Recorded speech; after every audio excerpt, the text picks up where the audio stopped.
Over the past few days, I've been traveling through the Middle East and Europe, working to renew our alliances, enhance our common security, and propose a new partnership between the United States and the Muslim world. But even as I'm abroad, I'm firmly focused on the other pressing challenges we face, including the urgent need to reform our healthcare system. Even as we speak, Congress is preparing to introduce and debate health reform legislation that is the product of many months of effort and deliberation. And if you're like any of the Americans I've met across this country, who know all too well that the soaring costs of healthcare make our current course unsustainable, I imagine you'll be watching their progress closely. I'm talking about the families I've met whose spiraling premiums and out-of-pocket expenses are pushing them into bankruptcy or forcing them to go without the checkups or prescriptions they need. Business owners who fear they'll be forced to choose between keeping their doors open or covering their workers. Americans who rightly worry that the ballooning costs of Medicare and Medicaid could lead to fiscal catastrophe down the road. Simply put, the status quo is broken. We cannot continue this way. If we do nothing, everyone's health care will be put in jeopardy. Within a decade, we'll spend $1 out of every 5 we earn on health care, and we'll keep getting less for our money. And that's why fixing what's wrong with our health care system is no longer a luxury we hope to achieve. It's a necessity we cannot postpone any longer. The growing consensus around that reality has led an unprecedented coalition to come together for change. Unlike past attempts at reforming our healthcare system, everyone is at the table: patients, advocates, and health insurers, business and labor, Democrats and Republicans alike. A few weeks ago, some of these improbable allies committed to cut national health care spending by $2 trillion over the next decade. What makes this so remarkable is that it probably wouldn't have happened just a few short years ago.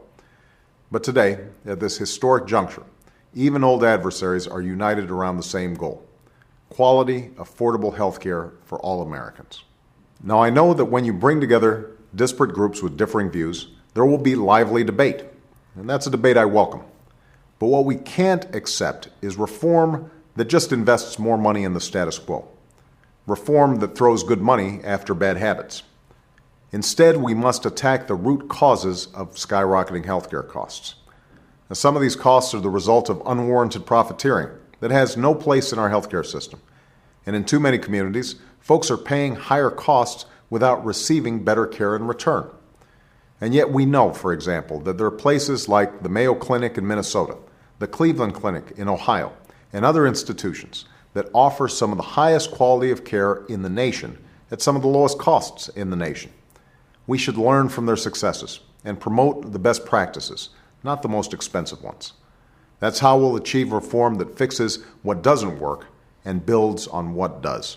This week, I conveyed to Congress my belief that any healthcare reform must be built around fundamental reforms that lower costs, improve quality and coverage, and also protect consumer choice. And that means if you like the plan you have, you can keep it. If you like the doctor you have, you can keep your doctor too. The only change you'll see are falling costs as our reforms take hold. I've also made it very clear to Congress that we must develop a plan that doesn't add to our budget deficit. My budget included a historic down payment on reform, and will work with Congress to fully cover the costs through rigorous spending reductions and appropriate additional revenues. We'll eliminate waste, fraud, and abuse in our healthcare system, but we'll also take on key causes of rising costs, saving billions while providing better care to the American people. Now, all across America, our families are making hard choices when it comes to healthcare. Now it's time for Washington to make the right ones. It's time to deliver.